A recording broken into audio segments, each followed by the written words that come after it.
পম্পিছ recipe চেনেলটোলৈ সকলোকে স্বাগতম। আশা কৰোঁ সকলো ভালে আছে। আৰু মই আজি আহিছোঁ কচু ছিঙিবৰ বাবে। ভাবিছোঁ আজি কচু পাতক দি বনাম। এইখিনি পাই গ'লোঁ আৰু অকণমান বিচাৰি লওঁ, তাৰপাছত বনাম আৰু কেনেদৰে বনাওঁ দেখুৱাই থাকিম বাৰু। তেনেহ'লে ভিডিঅ'টি চাই থাকক। মই কচু কাটি আছোঁ। ক'লা কচু, এইখিনি গোটেইখিনি ছিঙি ল'ম।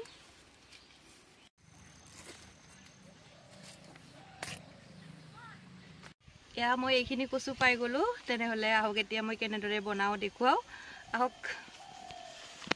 এতিয়া কচুখিনি পাতত দিবৰ বাবে এখন কলপাত কাটি লৈছোঁ আৰু কেইটামান সৰু জলকীয়া ধুনীয়াকৈ গছত লাগি আছিলে বাবে ছিঙি ল'লোঁ।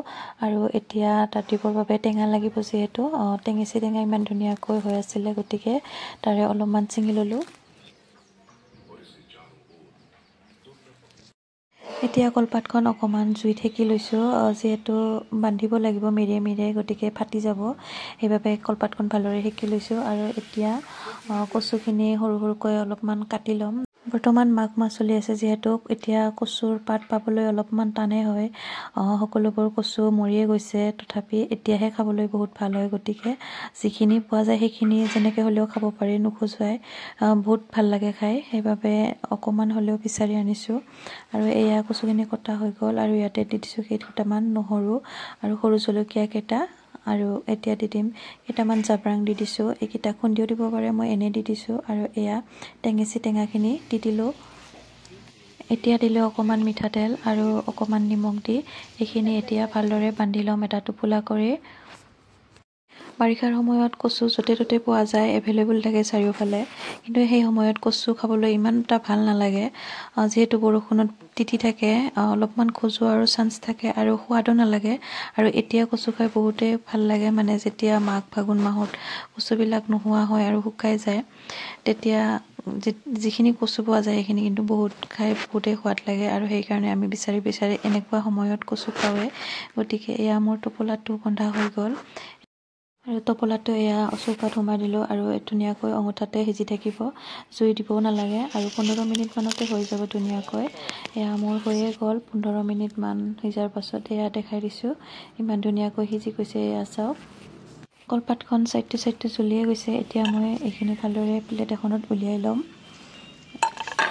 ভাজি বা আঞ্জাই বনাই খোৱাতকৈ এনেকৈ পাতত দি খোৱাৰ মজাই বেলেগ। এবাৰ আপোনালোকে খোৱা নাই যদি এবাৰ এনেকৈ পাতত দি খাই চাবচোন, ইমানেই টেষ্টি লাগে যে কি ক'ম। আৰু কচু বেয়া পোৱাসকলেও খাব বিচাৰিব, গতিকে এনেকৈ খাই চাব এবাৰ। এতিয়া মই ইয়াতে অকণমান ধনিয়া পাত কাটি দিছোঁ আৰু পিঁয়াজ অকণমান কাটি দিছোঁ। আৰু যিকেইটা জলকীয়া দিছিলোঁ সেইকেইটা মই অকণমান পিটিকি এইখিনি অকণমান সানি ল'ম। যিকোনো পাতত দিয়া বস্তুৰ সোৱাদেই বেলেগ হয়, মাছেই হওক বা কচু যিকোনো বস্তুৱেই হওক, পাতত দিলে তাৰ যিটো কলপাতৰ গোন্ধ আহে সেই গোন্ধটো বহুত ভাল লাগে, গতিকে পাতত দিলে খাই বহুতে টেষ্টি লাগে। আৰু কলপাত বুলি নহয়, হালধি বা তৰা পাততো দিব পাৰে, তেতিয়াও ভাল লাগে খাই। আৰু মোৰো আজি যিহেতু পাতত দি খাবৰ মন গ'ল, মই ভাজি বনাইও খাব পাৰিলোঁ হয়, কিন্তু পাতত দিয়াৰ মজাই বেলেগ হয়, গতিকে মই আজি পাতত দিয়ে খালোঁ। আৰু আজি দুপৰীয়াৰ সাঁজ এনেকৈয়ে খালোঁ। আজিৰ ৰেচিপিটো চাই কেনেকুৱা পালে জনাব, ভাল লাগিলে লাইক কমেণ্ট শ্বেয়াৰ কৰিব। আৰু আজিলৈ ইমানেই আছিলে, আকৌ লগ পাম নতুন এটা ৰেচিপিৰ সৈতে, গতিকে সকলোকে বহুত বহুত ধন্যবাদ জনালোঁ।